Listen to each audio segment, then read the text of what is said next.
오늘 이것만 이해하셔도 건강을 바라보는 기준이 달라지실 거라고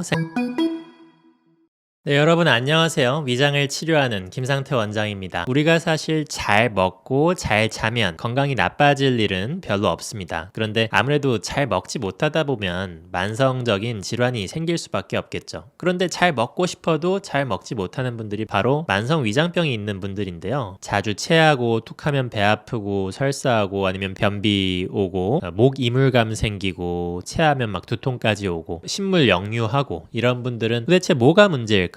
다른 사람들은 소화불량이나 두통이 가끔 발생해도 약 먹으면 좀 나아지고 그렇게까지 자주 재발을 안 하는데 자주 아프신 분들은 맨날 약을 먹을 수도 없고 그렇다고 약을 먹는다고 이렇게 썩 낫지도 않게 되고 이런 분들은 그냥 내가 체질적으로 약해서 그런가 보다 만성 위장병 그냥 달고 살아야지 이렇게 약간 체념하면서 사시거나 이렇게 고생 많이 하시게 되는데요. 자, 이 환자분들의 어떤 근본적인 문제가 무엇인지 잘 밝혀내지 못하는 이유가 있어요. 검사를 해봐도 별다른 이상이 안 나오기 때문이죠. 위장에 무슨 문제가 있는지 확인하기 위해서 내시경으로 들여다보거나 혈액검사를 하더라도 특별한 이상이 없는 경우가 많고 두통도 마찬가지고 위장에 문제가 있어도 만성위염 정도인데 만성위염이 있는 환자들이 다 그렇게 약하거나 소화력이 떨어지거나 하지는 않단 말이에요. 물론 만성위염이 계속 진행이 돼가지고 장상피화생까지 가면 속이 쓰린 환자의 비율이 조금 더 늘어나는 정도다. 그 정도죠. 그럼 과연 뭐가 문제인가? 위장 환자를 많이 치료해본 입장에서 정답을 말씀드리겠습니다. 오늘 이것만 이해하셔도 건강을 바라보는 기준이 달라지실 거라고 생각합니다. 만성 위장병뿐만 아니라 모든 만성 고질병, 특히 이제 기능적인 장애, 그러니까 검사를 해봤는데 특별히 이상 나오지 않는 그런 많은 불편감이 예를 들면 과민대장 증후군도 그렇고 가슴이 맨날 답답하거나 맨날 트름 나오거나 두통 자주 발생하거나 만성적인 건조감, 만성적인 피로 이런 증상의 원인은 심장 때문입니다. 왜 심장 때문일까요? 단순하게 생각을 해봅시다. 심장이 우리 몸에서 가장 중요한 기관이라서 그렇습니다. 뭐든지 가장 중요한 것부터 생각해보는 게 합리적인 추론이거든요. 그래서 만성 위장병으로 예를 들어볼게요. 위장은 기본적으로 빈 공간이에요. 그래서 그 빈 공간에 식사가 들어왔을 때 위장을 이루고 있는 평활근 근육이죠. 그 근육이 이제 막 수축을 해서 음식물을 부수어서 소화시키고 흡수하는 것이 위장의 역할이란 말이에요. 그러면 힘이 좋은 위장은 왜 힘이 좋은가? 위장으로 전달되는 에너지가 많아서 그렇습니다. 그럼 그 에너지는 뭘로 전달된다? 혈액을 통해서 전달됩니다. 우리 몸의 연료, 우리 몸의 에너지원은 혈액에 담겨 있단 말이에요. 우리가 흡입한 산소와 음식물이 에너지화돼서 혈액에 담겨서 위장 조직으로 전달이 잘 되면 위장이 힘을 잘 씁니다. 그래서 씨름 선수들은 막 밥 8공기 먹고도 소화 잘 되잖아요. 그런데 약한 사람들은 막 반 공기만 먹어도 항상 더부룩하고 체하고 머리 아프고 밥 먹고 조금만 움직이지 않으면은 바로 체해버리고 이러죠. 그래서 검사상 위장에 특별한 이상이 없는데 맨날 소화가 잘 안 되고 흡수가 잘 안 된다?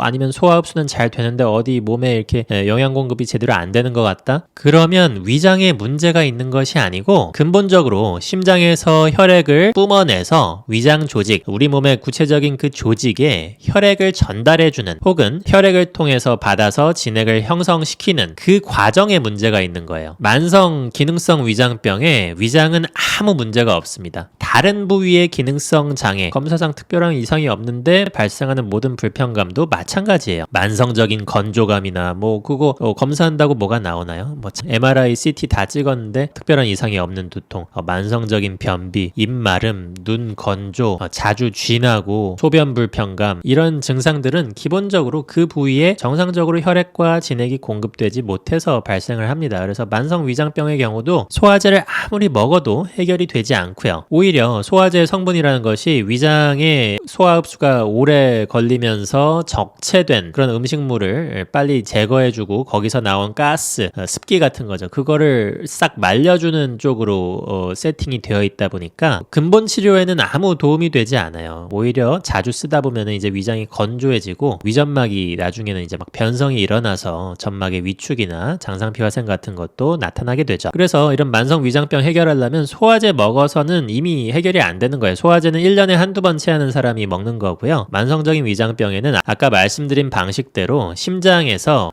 위장으로 혈액을 공급해주는 그 과정을 좋게 만들어줘야 돼요. 그럼 여기서 질문을 할 수 있겠죠. 저는 건강검진을 했는데 심장에는 아무 이상이 없다는데요. 심장 관련 검사를 했는데도. 자, 여기서 이제 현대 검진의학의 맹점이 있는 겁니다. 검사상 이상이 나오지 않았다 하더라도 이상이 없는 게 아니거든요. 근데 많은 환자분들이 검사상 이상이 없었다 그러면 뭐 다른 검사를 해야 된다고 생각을 하세요. 그런데 심장은 기본적으로 우리 몸의 가장 중요한 엔진이나 마찬가지이기 때문에 어지간해서는 이상 반응이 잘 안 나와요. 다른 기관과는 다릅니다. 그래서 혈액 검사했을 때 간에 이상이 있으면 간 수치가 올라가고 콩팥에 이상이 있으면 콩팥 수치가 올라가고 그래서 간이나 심장이 100점 만점에 몇 점이다 이걸 혈액 검사하면 알 수 있는데 심장은 심장 수치 같은 것이 따로 존재하지 않아요. 마라토너의 심장이나 길 가는 사람의 심장이나 검사를 했을 때 유의미한 차이가 나지 않습니다. 왜? 심장이라는 기관은 조금 이상이 생기면 바로 쇼크로도 갈 수 있고 우리 몸의 가장 중요한 기관이라 죽을 때까지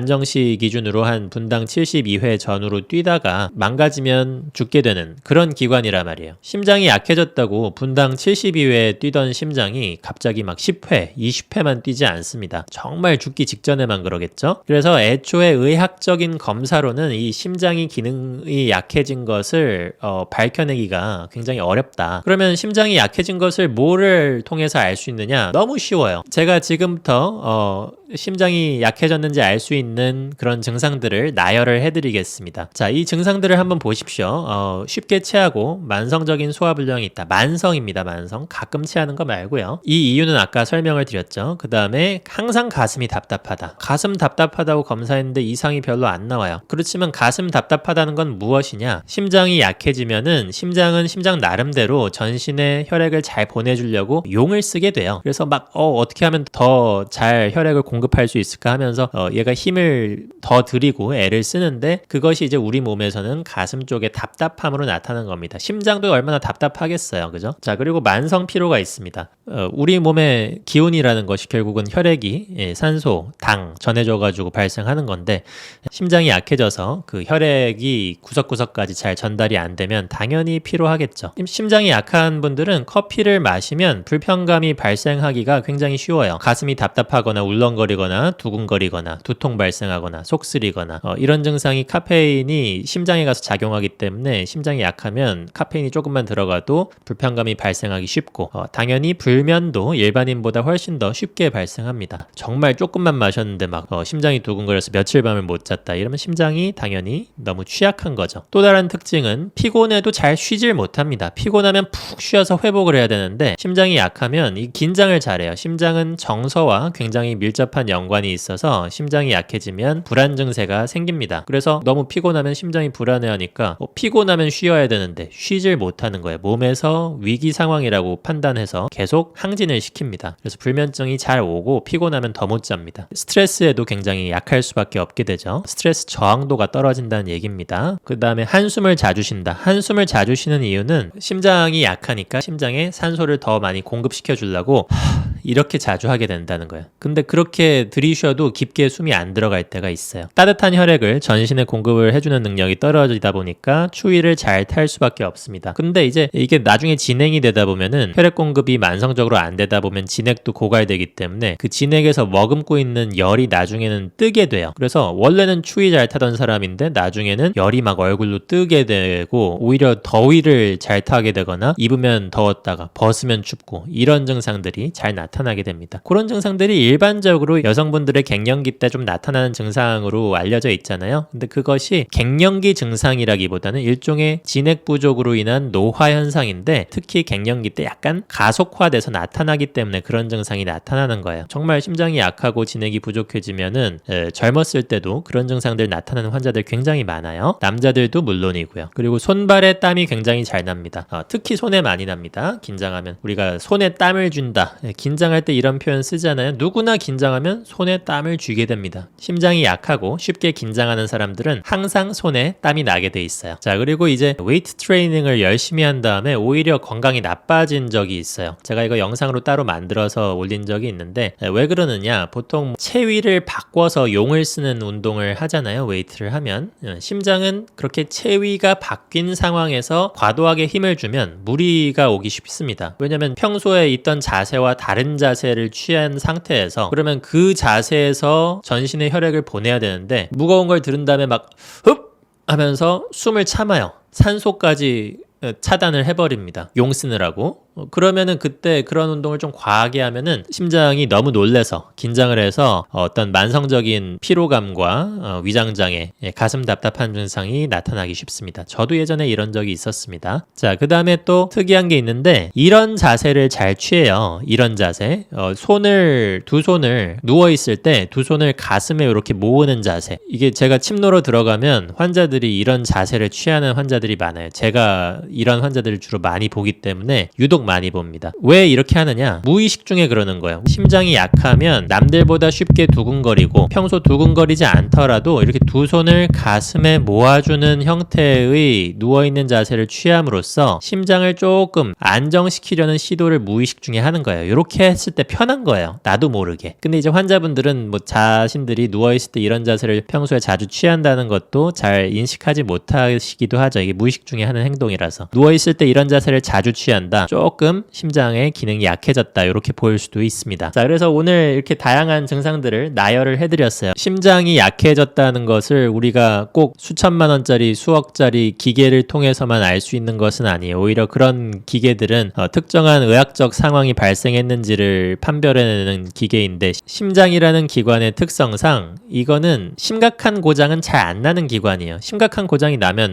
죽을 수도 있으니까, 조금 내가 약한 사람이라도 그 사람의 심장은 어지간하면 큰 이상 없이 수십 년 이상을 쓸 수 있게 되어 있어요. 다만 기능이 조금 약해져 있기 때문에 다양한 불편감이 발생을 하는데, 대부분의 환자들은 이게 내 심장 기능이 떨어져서 나타나는 증상이라고 인지를 하지 못하고 이때는 뭐 위장약 먹고, 이때는 두통약 먹고, 이때는 뭐 그때그때 증상만 좀 억제하는 약을 오래 드시다가 그걸로 해결이 안 되면서 계속 불편하게 사시는 경우가 많죠. 자, 그래서 그러면 이 문제를 어떻게 해결할 것인가? 제가 이 채널에서 꾸준히 말씀드리고 있는 해법들은 심폐기능을 좋게 하는 그런 꾸준한 유산소 운동을 하는 것과 진액을 보충하는 그런 약재나 음식을 드시는 것이 좋다는 것이고, 지난번에 제가 감초 추출물에 대해서 언급을 하면서, 감초는 혈류량을 늘려주는 효과가 있긴 하지만 진액 보충제는 아니다. 진액 보충을 하려면 뭐 일상에서 먹을 수 있는 음식으로는 뭐 우엉, 도라지, 더덕, 연근, 마, 당근, 구기자 이런 것들이 있다고 말씀을 드렸단 말이에요. 그래서 이 한약재 중에서는 이제 한의사만 처방할 수 있는 그런 전문 의약품에 해당하는 약재도 있지만, 일상에서 그냥 시장 가서 구할 수 있는 약재들도 있어요. 구기자, 도라지 이런 거 그냥 구할 수 있잖아요. 도라지는 심지어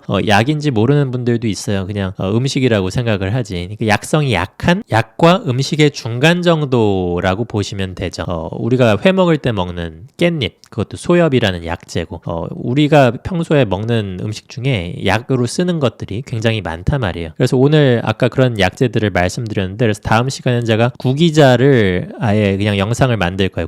구기자가 왜 진액을 보충하는지, 구기자가 왜 혈액을 보충하는지. 현대인의 만성 질환은 상당수가 심장이 혈액과 진액을 전신에 공급해주지 못해서 발생하는 문제다. 거기에 대한 해결책들을 앞으로 꾸준히 하나하나씩 소개를 해드릴 겁니다.